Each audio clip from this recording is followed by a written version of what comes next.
হ্যাঁ, এই যে আমার মা বসে আছে, সকলে আমার মাকে দেখেছেন, চেনেন অনেকে। হ্যাঁ, আজ থেকে 8 মাস আগে বৃন্দাবনে আমার বিয়ে দিয়ে এনেছে আমার মা।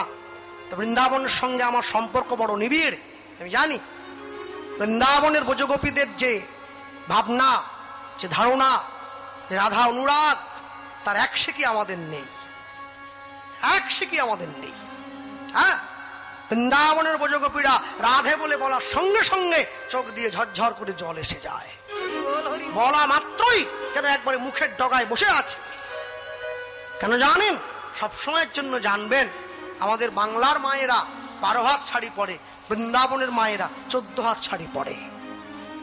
কোমর থেকে নিচটা 7 হাত, কোমরের ওপরটা 7 হাত, এই পর্যন্ত ঘোমটা দেওয়া থাকে। প্রাতঃকালে উঠে নিজের এই মুখটা আগে গোবিন্দকে দেখায়, তারপরে নিজের স্বামীকে দেখায়, তারপরে বাকি সকলের জন্য। হ্যাঁ, এই ভালোবাসা সবার নেই। বৃন্দাবনের ব্রজগোপীরা হসপিটালে ভর্তি হলে, অসুস্থ হলে, নার্সিংহোমে ভর্তি হলে, এখন সন্ধ্যা আরতি হয় না, নার্সিংহোম বিছানায় শুয়ে ডাক্তাররা, ব্রজগোপীরা তারা নার্সিংহোমে থেকেই নিজের ডিউটি করতে করতে ডাক্তাররা বলে, হে রাধে, তোমার আরতি যেতে পারলাম না, আমার তো কাজ আছে, আজকের দিনটা ক্ষমা করে দাও, কালকে ভোর থেকে আমি যাচ্ছি। পারবেন এই ভালোবাসা দিতে? পারবো না। কোনো মন্ত্র নেই, কোনো যাগ যজ্ঞ জপ ধ্যান কিচ্ছু নেই, শুধু অন্তরের ভালোবাসা আছে। হ্যাঁ, আমার স্ত্রী আমাকে বলে, জানো তো, এই জগতে কোনো নারী যদি কোনো পুরুষকে বশে আনতে চায়, নিজের দেহের 2 থেকে 3টে ইন্দ্রিয় ব্যবহার করলেই একটা পুরুষকে হাতে রাখা যায়। আমি বললাম, হ্যাঁ, তা তুমি পারো। তুমি কেন, জগতে যে কোনো মেয়েই পারে। কিন্তু এরপরে আমাকে ঠোকা দিয়ে বলে, শোনো, আমাদের গোবিন্দ হচ্ছে একমাত্র পুরুষ যাকে বসে রাখতে আমরা নিজেদের দেহের 11টা ইন্দ্রিয় সম্পূর্ণভাবে গোবিন্দ চরণে দিয়ে দিয়েছি, তবে আমাদের বসে আছে। আমাদের কথায় উঠতে বললে ওঠে, আমাদের কথা কৃষ্ণকে বসতে বললে বসে। লাঠি দিয়ে ভয় দেখাই, বসো, কোথায় যাচ্ছ, এইখানে বসো। এই ভালোবাসা আমাদের নেই, এক শিকিও নেই। হ্যাঁ, শুধু মুখে বলি ভালোবাসি ভালোবাসি ভালোবাসি, না, একে ভালোবাসা বলে না, একে ভালো লাগা বলে। ভালোবাসা বাঁচতে গেলে আগে বাসাটা ভালো তৈরি করতে হয়। হ্যাঁ, এই জগতের যত দেবদেবী আছে, যত মানুষ আছে, সবাইকে যিনি কামনা বাসনায় মোহিত করেছেন তার নাম মদন। তাই তো, মদনকে যিনি মোহিত করেছেন তিনি হচ্ছেন মদন মোহন। সেই মদন মোহনকে যিনি মোহিত করেছেন তিনি কে? মদন মোহন মোহিনী শ্রীমতী রাধা রানী। এত সহজ। এই পৃথিবীতে যত শক্তিশালী বস্তু আছে, জীব জগৎ, সব থেকে বেশি শক্তি হাতির গায়ে আছে। কি ঠিক বলিনি? 10,000 হাতির অঙ্গে যে শক্তি আছে, 1 ইন্দ্রের ঐরাবতের গায়ে সেই শক্তি আছে। 10,000 ইন্দ্রের ঐরাবতের অঙ্গে যেই শক্তি আছে, 1 ইন্দ্রের হাতের বজ্রে সেই শক্তি আছে। 10,000 ইন্দ্রের বজ্রে যেই শক্তি আছে, 1 ব্রহ্মার কমণ্ডলুতে সেই শক্তি আছে। 10,000 ব্রহ্মার কমণ্ডলুতে যেই শক্তি আছে, 1 দেবাদিদেব মহাদেবের ত্রিশূলে সেই শক্তি আছে। 10,000 দেবাদিদেব মহাদেবের ত্রিশূলে যেই শক্তি আছে, 1 মহাদেবের তৃতীয় লোচনে সেই শক্তি আছে। 10,000 মহাদেবের তৃতীয় লোচনে যেই শক্তি আছে, 1 মা কালীর খড়গে সেই শক্তি আছে। 10,000 মা কালীর খড়গে যেই শক্তি আছে, 1 সুদর্শন চক্রে সেই শক্তি আছে। 10,000 বিষ্ণু সুদর্শন চক্রে যেই শক্তি আছে, 1 গরুর পাখির অঙ্গে সেই শক্তি আছে। 10,000 গরুর পাখির অঙ্গে যেই শক্তি আছে, তাকিয়ে দেখো, 1 ব্রহ্মাস্ত্রে সেই শক্তি আছে। 10,000 ব্রহ্মাস্ত্রে যেই শক্তি আছে, 1 পবন নন্দন হনুমানের অঙ্গে সেই শক্তি আছে। 10,000 পবন নন্দন হনুমানের অঙ্গে যেই শক্তি আছে, 1 গোবিন্দের উপমাধুর্যে সেই শক্তি আছে। 10,000 গোবিন্দের রূপে যেই শক্তি আছে, 1 গোবিন্দের হাসিতে সেই শক্তি আছে। 10,000 গোবিন্দের হাসিতে যেই শক্তি আছে, 1 গোবিন্দের মুরলীর ধ্বনিতে সেই শক্তি আছে। 10,000 গোবিন্দের মুরলীর ধ্বনিতে যেই শক্তি আছে, 1 রাধারানীর চরণ তলে তার থেকে অধিক শক্তি। ভালোবাসা, যত ভক্তি পথের ভালো, যত অনুরাগ দেখছেন আপনারা, যত ভক্ত দেখছেন, এরা সব রাধাচরণের দাস। রাধারণের দাস আছে না, শ্রীকৃষ্ণ চৈতন্য প্রভু দাস অনুদাস। শ্রীকৃষ্ণ চৈতন্যের যারা দাস, তাদের যারা দাস, আমি তাদেরও অনুদাস। এরপরে মাগলেন সেবা ও বিলাস মাগে নরোত্তম দাস। কত বড় কথা বলছেন, মনে রাখবেন যারা বসে আছেন এই স্থানে সব সময়ের জন্যে। হ্যাঁ, চাইলে অঙ্কে 80 পাওয়া যায়, চাইলে ইংরেজিতে 100 পাওয়া যায়, চাইলে বিজ্ঞানে 100 পাওয়া যায়, কিন্তু চাইলেই রাধাচরণের দাসত্ব স্বীকার করা যায় না। এজন্য রাধারানীর কৃপা পেতে হয়। কৃপা মানে করে পাওয়া। পৃথিবীতে গোবিন্দকে ভালোবাসার যত পন্থা সব রাধাচরণ থেকে বেরিয়ে এসেছে। তারপরেও যখন রাধারানী বলে আমি আলা ভোলা গোয়ালিনী কৃষ্ণ সেবার কিবা জানি, তখনই গোবিন্দ আমার প্রেমে একেবারে গলে যায়, আর তো থাকতে পারে না। কাশীধামের রানীমা কাশীধামের সকল গরিব দুঃখীকে একটা করে সোনার মোহর দিয়ে বেড়াচ্ছে। রুহিদাসের ঘরের দরজার সম্মুখে এসে যখন রুহিদাসের হাতে দিয়েছে, রুহিদাস বলছে রানীমা এটা আমার লাগবে না, আপনি নিয়ে যান। সে কি রুহিদাস, তুমি তো গরিব মানুষ। ও একটাতে হবে না, আচ্ছা আরো দুটো না। না না আমার চাই না। কেন? শোনো, আমার কাছে এমন বস্তু আছে আমি লোহাতে ছোঁয়ালে সোনা হয়ে যাবে, সেটাই আমি নেইনি। তোমার এই সোনার টাকা নিয়ে আমার কি হবে? কি বললে তুমি? কই নিয়ে এসো তো দেখি। রুহিদাস ছুটে গিয়ে খড়ের চাল থেকে পেড়ে এনেছে। তাও শোনো, হাতে হাতে করে আনেনি। নিজের স্ত্রীকে বলছে দুটো নারকল ঝাঁটার কাঠি ভেঙে কাঠির অগ্রে করে ধরে আনো। ওটা ধরো না, কামনাতে হাত দিলেই দেহ কামনাময় হয়ে যায়, ধরে আনো।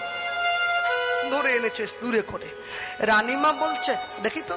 রানীমা দেখেই তো চিনে নিয়েছে এ তো পরশ পাথর। পরশ পাথরকে খড়ের চালে গুঁজে রেখেছে রুহিদাস, তার স্ত্রী আবার নারকল ঝাড়ার কাঠিতে করে আনছে। এই মানুষটাকেই তো আমি খুঁজছিলাম, এরকমই নির্লোভ, এরকমই নিষ্কাম, একেই তো গুরু করতে হবে। রামকৃষ্ণ পরমহংসদেব বললেন জল খাবি ছেনে গুরু করবি চিনে। হ্যাঁ, রুহিদাসের কাছে গিয়ে রানীমা চরণটা জড়িয়ে ধরেছে। রুহিদাস তুমি আমাকে, তোমার গুরুত্ব অনেক, এত গুরুত্ব যার সেই তো গুরু হওয়ার যোগ্যতা রাখে। রুহিদাস দাও আমার কর্ণমূলে মন্ত্র দিয়ে দাও। সেই মন্ত্র দিয়ে দিয়েছে, সঙ্গে সঙ্গে কাশীধামের ব্রাহ্মণগণ তারা রেগে উঠলেন। আমরা ব্রাহ্মণ আছি, ব্রাহ্মণ সমাজ থাকতে থাকতে কিনা তুমি গিয়ে একজন মুচির কাছে দীক্ষা নিলে। রানীমা রানীমা বলছে বলুন এর জন্য কি শাস্তি? শোনো, যত কাশীধামে ব্রাহ্মণ সবাইকে ডেকে তুমি সেবা দেবে, আর ভোজন দক্ষিণ হিসেবে একটা করে সোনার থালা প্রত্যেক ব্রাহ্মণকে দেবে। মনে রাখবে ওই ব্রাহ্মণ সেবায়, বৈষ্ণব সেবায় রুহিদাস যেন না আসে। না কেনা রুহিদাস তো ঘরে বসে আছে। সকল ব্রাহ্মণগণ রান্না করলেন, সপাকে রান্না করে সোনার থালা দক্ষিণা নিয়ে এইবারে যেই হাতে তুলেছে প্রসাদ, মহাপ্রসাদে গোবিন্দে নমো ব্রাহ্মণে বৈষ্ণবে স্বল্প পুণ্য টাংরা যেন বিশ্বাস নই বই উপজায়াতে শরীরে অবিদ্যা যায় জনেন্দ্র দায়ে নাল জীবে ফেলে বিষয় সাগরে, তার মধ্যে জিহামতি লোভময় সুদূর মতি তাকে যেটা কঠিন সংসারে কৃষ্ণ বড় দয়াময় পরিবারে জিহা জয় সপসাদ অন্ন দিল ভাই, সেই অন্নামৃত পাওয়া কৃষ্ণের গুণ গাও প্রেমে ডাকো চৈতন্য নিতাই চৈতন্য নিতাই। এই রুহিদাস সেই ব্রাহ্মণগণ সেই প্রসাদের দানা বদনে তুলতে গেল। সকল ব্রাহ্মণ তাকিয়ে দেখছে, সকল ব্রাহ্মণের পাশে আজ রুহিদাস বৈষ্ণবে বেশে বসিয়া আছে। রুহিদাস বৈষ্ণব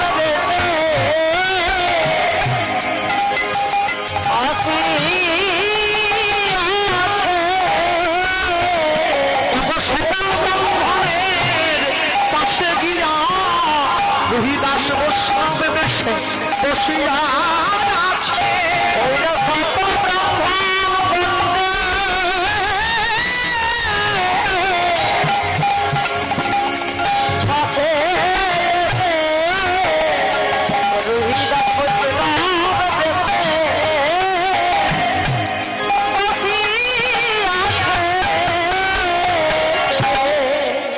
সকল ব্রাহ্মণরা গিয়ে রহিদাসের চরণে পড়ল, রহিদাস আমাদের অন্যায় হয়ে গেছে, ক্ষমা করে দাও।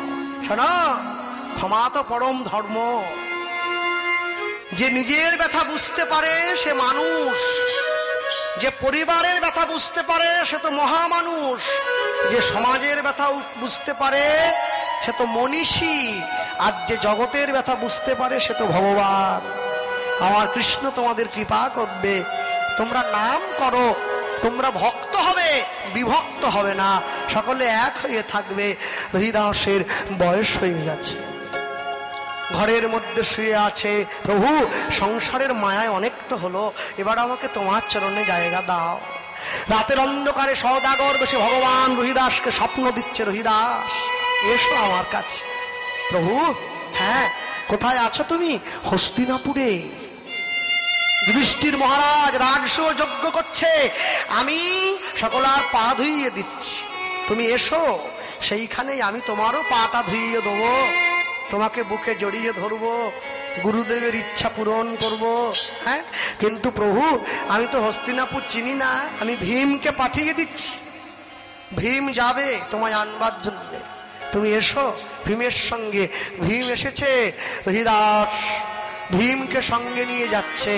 ভীমেরও দেখে বড় ভালো লেগেছে, বাবা বা আহা, হ্যাঁ এই নাকি ভক্ত আমার গোবিন্দ, এর জন্য কত দুঃখ করেছে, তাকে আমি আনতে এসছি।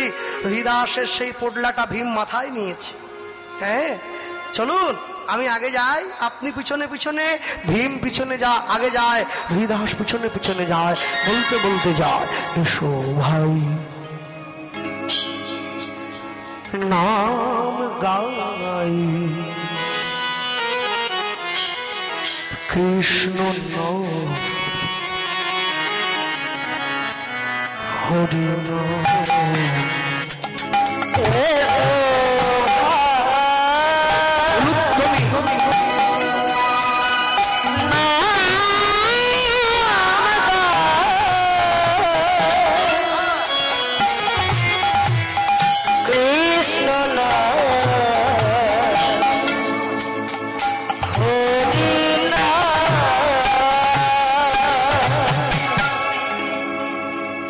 নাম করলে কি হবে?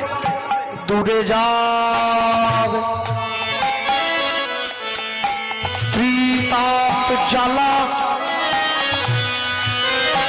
তোমরা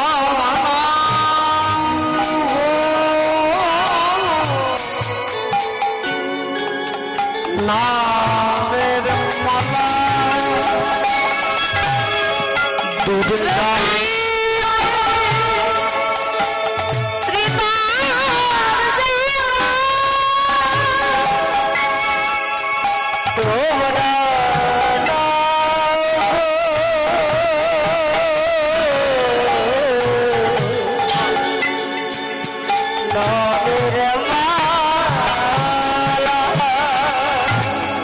দূরে যাবে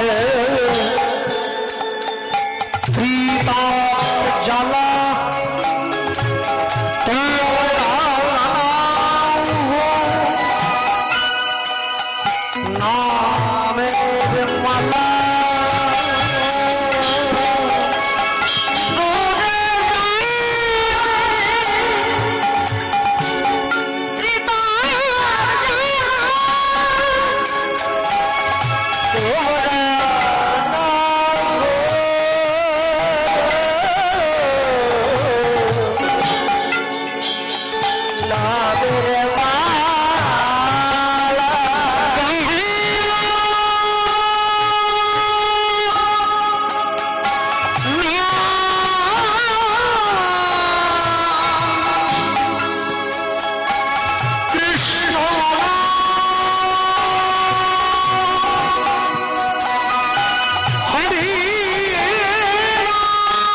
আচ্ছা, যারা ইউটিউবার ভাই আছো একটু কীর্তনের শেষে আমার সঙ্গে দেখা করে তারপর তোমরা বাড়ি যাবে। হ্যাঁ, ভয় নেই, টাকা চাইব না।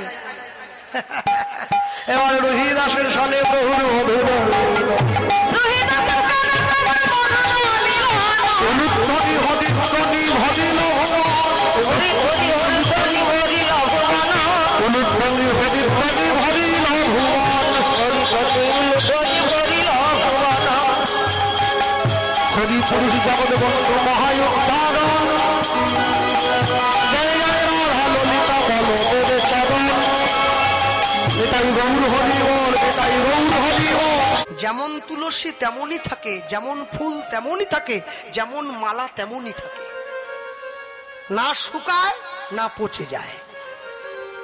এখানেই প্রমাণ হয় জগন্নাথের ব্রহ্মশিলা সাক্ষাৎ জীবন্ত। যারা অভক্ত তারা এগুলো বোঝে না। মানুষ কত নিম্নগামী জানেন? আজকে আসার সময় আমি যখন জলপথের রাস্তা দিয়ে ঘুরলাম, রাস্তার পাশে একটা তিরপল টাঙিয়ে ছোট দোকান করে লটারির টিকিট বিক্রি হচ্ছে। যে বিক্রি করছে সে বাড়ির মা গিয়ে লটারির টিকিট মেয়ে মানুষ জুয়ার জিনিস বিক্রি করছে। সমাজ কত নিম্নগামী, আমাদের রুচিটাও নিম্নগামী। হ্যাঁ, নারী জাতি তারা জুয়ার আসনে গিয়ে বসে। মনে রাখবেন, অনেক যত্ন করে আত্মার উন্নতি করতে হয়, একটু অবহেলা করলে তার অবনতি হয়ে যায়। আপনি 10 দিন সাধুর সঙ্গে মিশুন, মনোভাব সাধুর মতো তৈরি হবে। আপনি 10 দিন চোরের সঙ্গে মিশুন, মনোভাব চোরের মতো তৈরি। এই গ্রামের নাম কি? হাড়াল। আড়াল নাকি? আড়াল, ওই যে গাড়াল কালীতলা। এই যে, হ্যাঁ, এই গাড়াল গ্রামে একটা গোয়ালা আছে, প্রত্যেক দিন 10টা বাড়িতে দুধ দিয়ে বেড়ায়। ওর গরুটা আবার 10 কিলো দুধ দেয়। হ্যাঁ, আমি প্রথমেই শুনেছি গাড়াল। বারবার ধরে বলছি কেন, মায়েদের দিয়ে বলিয়ে নিলাম, ঘুমোচ্ছে তো।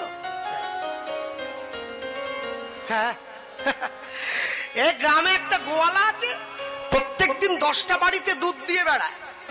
ওর গরুটা আবার 10 কিলো দুধ দেয়। তা যেহেতু গ্রামে রথ উৎসব কেন্দ্র করে কীর্তন হবে, মেলা হবে, পুতুল নাচ, হ্যাঁ, তা সেই গ্রামে ওই কলকাতায় থাকে একজন এসেছে। সে গোয়ালাকে ডেকে বলছে, যে কালকে থেকে আমার বাড়িতে 1 কিলো করে দুধ দিয়ে যাস। কেন? আমার মেয়ে জামাই এসেছে, আমার নাতিটা এসেছে, ওকে দুধ দেবো। গ্রামের খাঁটি গরুর দুধ। কত করে দাম নিচ্ছে? বলে আগে 60 টাকা কিলো, আমি তোকে 80 টাকা করে দেবো। গোয়ালা চিন্তা করছে দুধের দাম তো 1 ধাক্কায় 20 টাকা বেড়ে গেল, কিন্তু গরুকে যদি বলি তোকে আমি 20 টাকা বেশি দিচ্ছি, 1 কিলো দুধ বেশি দে, ও তো দেবে না, ওটা 10 কিলোই দেবে। তা আমি জীবনে কোনোদিন দুধে জল মেশাইনি, এত ভালো খদ্দের আমি ছাড়বো না। না, এখানে সব ভালো গোয়ালা, আমি মেদিনীপুরের কথা বলছি। ও চিন্তা করলো খদ্দার হাতছাড়া করলে চলবে না, আমাকে খদ্দার ধরতেই হবে। 10 কিলো দুধে 1 কিলোর জল দিলে কে আর দেখতে যাচ্ছে? 11 কিলো করে দিয়েছে। ওই বাড়িতে দিচ্ছে 1 কিলো। মালিকটা একবার গামলা পেতে নিয়ে গেছে 1 কিলো দুধ। মালিকের স্ত্রীর আবার দুধটা পছন্দ হয়নি। দুধ দেখছে এতদিন পর্যন্ত অনেকে আমার সঙ্গে মিশেছে, এইভাবে তো কেউ মেশেনি। জল যেভাবে মিশলো, পড়া মাত্র আমার রঙে রং হয়ে গেল, ধরতেই পারবে না। দুধ ভাবছে এই এতদিন পরে বন্ধু পেয়েছি, আয় বন্ধু বুকে আয়, জড়িয়ে ধরেছে। জল বলছে, শোনো ভাই, তুমি 60 টাকা কিলো 80 হয়ে গেছো, আমি তো 6 টাকা লিটার, আমাকে কে কেনে? দুধ বলছে, আমি তোর বন্ধু হয়ে তোকে কথা দিলাম, আজ থেকে যখনই জীবনে তুই আমার সঙ্গে মিশবি, আমিও যে দামে বিক্রি হব, তুইও সে দামে বিক্রি হবি। যা। দুধের দামও 80 টাকা, জলের দামও 80 টাকা। জল মেশানো দুধ তো 100 টাকা দাম। কে আটকাচ্ছে? মালিকের স্ত্রী ভাবছে ঠিকই আছে, কিন্তু জল মেশানো দুধটা পাতলা মনে হচ্ছে, নাতিটাকে পাতলা দুধ খাওয়াবো। উনুনে বসিয়ে একটু আঁচটাকে ঢিমে করে দিয়েছে, একটু কম আঁচে ফোটালে জলটা উড়ে যাবে, দুধটা ঘন হয়ে নিচে বসবে, তবে তো খাওয়াবো। যখনই উনুনে বসিয়ে আঁচটা কমিয়ে দুধটা ফোটাচ্ছে, জলটা উড়ে যাচ্ছে, দুধ ভাবছে আমার বন্ধুত্ব নষ্ট হয়ে গেল, সর্বনাশ। কি হবে? এইবারে উতলে উঠে আগুনটাকে নিভিয়ে দেওয়ার চেষ্টা করছে।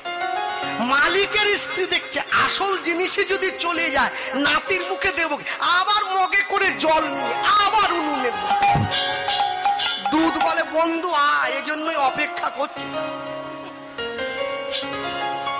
জীবনে এমন বন্ধুত্ব করতে হবে না যে কোনোদিনের জন্য আপনাকে ছেড়ে না যায়।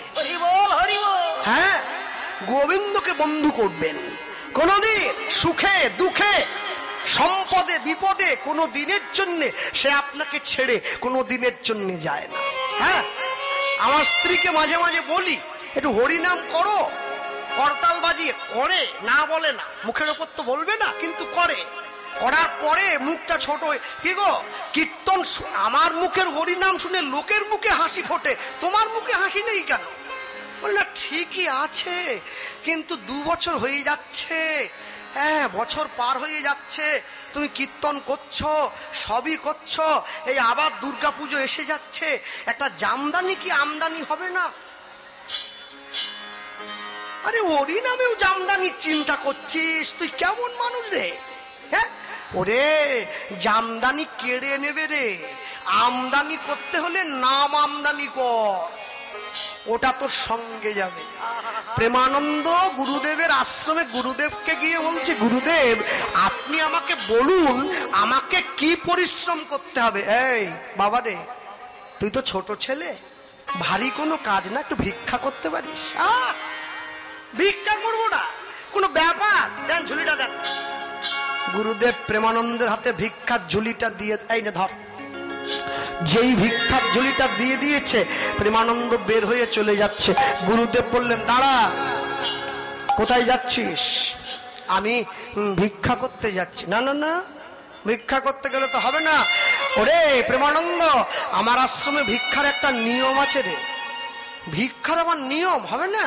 কি নিয়ম? শোন, প্রত্যেক দিন 21টা করে বাড়িতে যাবি, প্রত্যেকটা বাড়ির থেকে 1 মুঠো করে নিবি, একটু বেশিও না একটু কমও না।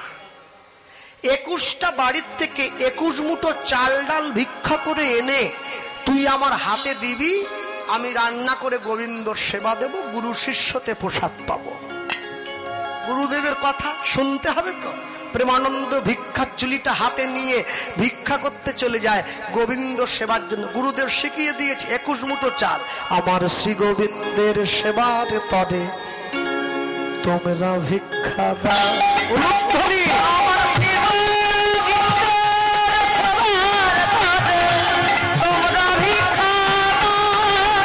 আমার শ্রী গোবিন্দের সেবার তরে তোমরা ভিক্ষা দাও।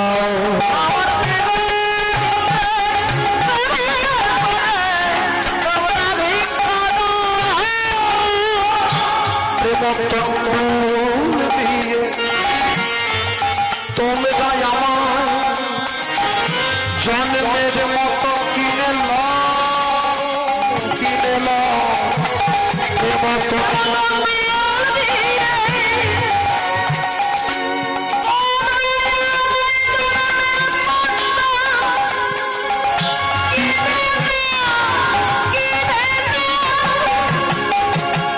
শ্রী গোবিন্দের সেবার তরে তোমরা ভিক্ষা দাও। হরি বল।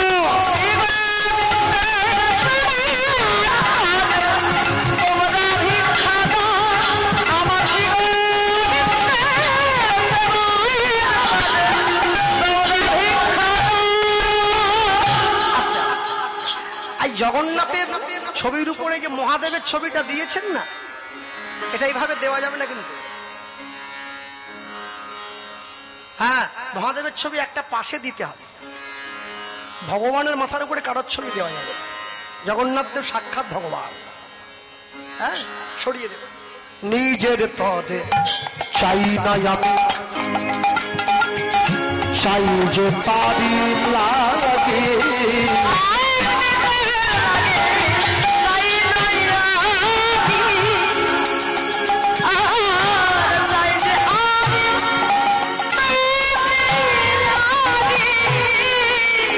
নিজের পদ চাই না, চাই যে প্রভুর সেবা লাগে।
কয়লা যদি ঠান্ডা থাকে আপনি হাত ধরলে হাতটাকে কালো করে দেয়, কয়লা যদি গরম হয় তখন ধরলে হাতটা পুড়িয়ে দেয়।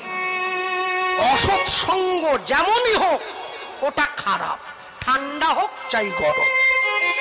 সাধুর সঙ্গ, সাধুর সঙ্গ সর্বশাস্ত্রে কয় লব মাত্র, সাধু সঙ্গ কৃষ্ণ ভক্তি প্রেম। সাধু সঙ্গ করবেন, সৎ সঙ্গ করবেন। গাছ থেকে তিনটে উপায়ে ফল পাওয়া যায়, একটা গাছে উঠে পেড়ে নেওয়া, একটা ঢিল দিয়ে পেড়ে নেওয়া, আর একটা গাছ ফলটা নিজের ইচ্ছায় আমাদেরকে দান করে। ভগবান সাধুরূপে যে ফল আমাদের দিয়েছেন এটা জোর করে পেড়ে নেওয়া নয়। প্রেমানন্দ প্রত্যেকদিন আশ্রমে ভিক্ষা করে নিয়ে যাওয়ার পরে গুরুদেব যখন সেগুলি যখন রসই করে গোবিন্দের ঘরে পৌঁছাবার পরে মন্দিরের দরজাটা বাইরে থেকে বন্ধ করে দিয়ে যখন হরিনাম গায়, সংকীর্তন গেয়ে তিনটে টোকা দিয়ে আচমন করে যখন দরজাটা খুলে দেয়, গুরুদেব দেখে থালায় অর্ধেকটা অন্ন নেই, বাটিতে অর্ধেকটা ব্যঞ্জন নেই, গ্লাসে অর্ধেকটা জল নেই। ভগবান প্রতিদিন নিজে এসে সেবা করে যায়। একে আত্মমত সেবা বলা হয়। আর যে সেবা আমরা করি একে প্রকারান্তর সেবা বলা হয়। ভগবান সেবা করেন না, দর্শন দিয়ে যান, ওখানে সাক্ষাৎ সেবা করেন। ভক্তমণ্ডলী মায়েরা যারা বসে আছেন এই জায়গায়, এই যে মায়েরা বসে আছেন, সারা জীবন রান্না করে শুধু বাড়ির লোকদের খাইয়েছেন। মনে রাখবেন, যেদিনকে আপনাদের হাতের রান্না গোবিন্দ সেবায় লাগবে, মহাপ্রভুর সেবায় লাগবে, সেদিন রান্না শেখা সফল হবে, তার আগে নয়। কেন? ভগবানের জন্য রসই করার সৌভাগ্য সবার হয় না, সবার হয় না। ভগবানকে সেবা দিতে পারে কজনা, সে ভাগ্য কজনার হবে? সবাই সে ভাগ্যের অধিকারী হতে পারবে না। ভক্তমণ্ডলী মাতৃবর্গ প্রেমানন্দ প্রত্যেক দিন সেই প্রসাদ পায়। ব্রহ্মসংগীতায় বলা হলো, যে ব্যক্তি 365 দিন গোবিন্দের প্রসাদ পায় তার আচরণটা হয় দেবত্ব ভাব, দেবতার মতো। আর যে ব্যক্তি 365 দিন মাংস খায় আচরণটা হয় আসরিক ভাব সম্পন্ন, অসুরের মতো। হ্যাঁ, ভগবান মনে মনে চিন্তা করছে, প্রেমানন্দ তুমি প্রত্যেকদিন এত সহজে আমার সেবা দিয়ে দাও, আমি তো মানবো না। আমি কি মানবো? আজ একটু আমি পরীক্ষা নেব। কি পরীক্ষা নেব? শোনো, পরীক্ষা তারই নেওয়া হয় যে পড়াশুনো করে আসে। যার পড়াশুনো নেই তার আবার কিসের পরীক্ষা? যে ভগবানকে ভালোবাসে ভগবান তাকেই পরীক্ষা করে, যে ভগবানকে ভালোবাসে না তার কোনো পরীক্ষাও ভগবান দেয়। প্রেমানন্দ সকালবেলায় ভিক্ষার ঝুলিটা নিয়ে যখনই ভিক্ষা করবার জন্য বের হয়েছে, হঠাৎ করে আকাশের পশ্চিম কোণে কালো একটা মেঘ উকি দিল। আস্তে আস্তে করে সেই মেঘে পুরো আকাশটা ভরে গেল। আর যখনই সেই পুরো কালো মেঘে আকাশটা ভরে গিয়েছে, ঝমঝম করে বজ্রবিদ্যুৎ সহকারে বৃষ্টি নেমে এলো। প্রেমানন্দ ছুটে গিয়ে গুরুদেবের সামনে দাঁড়িয়ে বলছে, গুরুদেব আমি কি করে ভিক্ষায় যাব? আকাশটা। প্রেমানন্দ একবার যা বাবা, আমার গোবিন্দ কি উপবাস করে থাকবে, একটি বার চা। ওরে তুই ভিক্ষা না করলে গোবিন্দকে সেবা দেবো কি করে, একটু যা। গুরুদেবের নিষেধটা প্রেমানন্দ ফেলতে পারল না। ভিক্ষার ঝুলিটা কাঁধে নিয়ে 10 বছরের ছোট ছেলে গ্রামের মানুষের ঘরে ঘরে গিয়ে দরজায় টোকা দিচ্ছে, কে আছো মা, একটু দরজাটা খোলো, আমি প্রেমানন্দ, আমাকে এক মুঠো ভিক্ষে দাও, আর এক মুঠো দিলেই আমি চলে যাব, আর গুরুদেবের সেবা হবে, আর গোবিন্দ সেবা। দরজার ভেতর থেকে ডাক দেয়, প্রেমানন্দ আজ নয় কালকে আসিস বাবা, আজকে আশ্রমে ফিরে যা। এক মুঠো ভিক্ষা দিল না। যে করে হরির চিন্তা, হরি করে তার চিন্তা, যে করে লোকের মন্দ তার মন্দ করে গোবিন্দ। প্রেমানন্দ ভিক্ষার ঝুলিটা নিয়ে কাঁদতে কাঁদতে ফিরে যাচ্ছে। ভগবান বসে বসে ভাবছে, আরে বা এত ভালোবাসিস তুই তো পরের বাড়ির ছেলে রে। রামানন্দ স্বামী না হলে আমার নিজজন, আমাকে সেবা দিতে না পারলে তার না হলে চোখে জল আসে। তুই 10 বছরের শিশু, তুই গোবিন্দ সেবার কি জানিস? তোরও চোখে জল এসেছে, এই যে অনুরাগ এসেছে তোর, এতেই আমি খুশি হয়েছি। জমিদার ঘরণী বসে আছে, বৃষ্টিতে বসে বারান্দায় বসে বৃষ্টির শোভা দর্শন করছে। এমন সময় তাকিয়ে দেখছে একটা ছেলে হাঁটতে হাঁটতে চলে যাচ্ছে, ভিক্ষার ঝুলি কাঁদেন। এই কে রে, দাঁড়াতো। যেই হাত বাড়িয়েছে দাঁড় করিয়ে দে। এদিকে এত বৃষ্টিতে একটা কুকুর বেড়াল রাস্তায় বেরোয়নি, তুই কি চোর বদমাইশ নাকি? এই যে চোর বলেছে দাঁড়িয়ে। মা আমি চোর নই, আমার নাম প্রেমানন্দ। প্রেমানন্দ এই নাম তো আমাদের গ্রামে শুনিনি। দাঁড়া। জমিদার ঘরণী ওপর থেকে নিচে নেমে, এদিকে কোথায় গিয়েছিলি? মা আমি একটু ভিক্ষা। ছি ছি ছি ছি, তোর বাবা মা কত নিষ্ঠুর। ঘন ঘন বাজ পড়ছে, মুষলধারে বৃষ্টি হচ্ছে, নদীটা ফুলে উঠেছে, আর তোকে তোর পিতা মাতা ভিক্ষায় পাঠিয়ে দিয়েছে। নাম বল, বাবা মায়ের নাম বল, আমি দেখে নিচ্ছি। মা আমার বাবা মা আমাকে পাঠায়নি, আমার গুরু। তোর এত গুরু ভক্তি, তোর গুরুদেবের জন্য নিজের জীবনের ঝুঁকি নিয়ে তুই ভিক্ষা করতে বেরিয়েছিস। বাহ, এরকম ছেলে তো দেখা যায় না রে বাবা। এই এই এই তোর গুরুদেবের নামটা একটু বলতো, যে এইরকম শিষ্য তৈরি করেছে। গুরু মিলে লাখে লাখে, শিষ্য মিলে এক, শিষ্য মিলে লাখে লাখে, গুরু মিলে এক। কি নাম তোর গুরুদেবের? নাম কি রে? মা আমার গুরুদেবের নাম কি জানো? আমার গুরুদেবের নাম হচ্ছে রামানন্দ স্বামী। চমকে উঠল। কি বললি? কি বললি তুই? আমার বল, আমার বল, আমার বল। মা আমার গুরুদেবের নাম রামানন্দ স্বামী। ছুটে গিয়ে বুকে জড়িয়ে ধরেছে। বাবা তুই কার চরণে আশ্রয় পেয়েছিস তুই জানিস? ওরে তোর গুরুদেব তো সেই গুরুদেব যে ওই পাতার কুটিরে এই কাশী ধামে রাধা গোবিন্দকে সাক্ষাৎ নামিয়ে এনেছে। আয় ঘরে আয়, তোর মতো বৈষ্ণব, তোর মতো ভক্তের চরণ ধুলে যদি আমার ঘরে পড়ে, এই ঘরটা তো যাবে রে, আয় ঘরে আয়। প্রেমানন্দকে বুকে জড়িয়ে জমিদার গৃহিণী ঘরের মধ্যে নিয়ে গিয়ে নিজের কাপড়টা দিয়ে প্রেমানন্দের মাথাটা মুছিয়ে দিচ্ছে, দেহটা মুছিয়ে দিচ্ছে। বাবা কত ভিক্ষা লাগবে আমায় বল, আমায় বল, আরে আমায় বল বাবা। আমার গুরুদেব আমাকে শিক্ষা দিয়েছে তো, এক মুঠোর বেশি নিতে পারবো না। এক মুঠো, হ্যাঁ বোকা ছেলে, এক মুঠো দিয়ে কি আর গোবিন্দ সেবা হয় রে?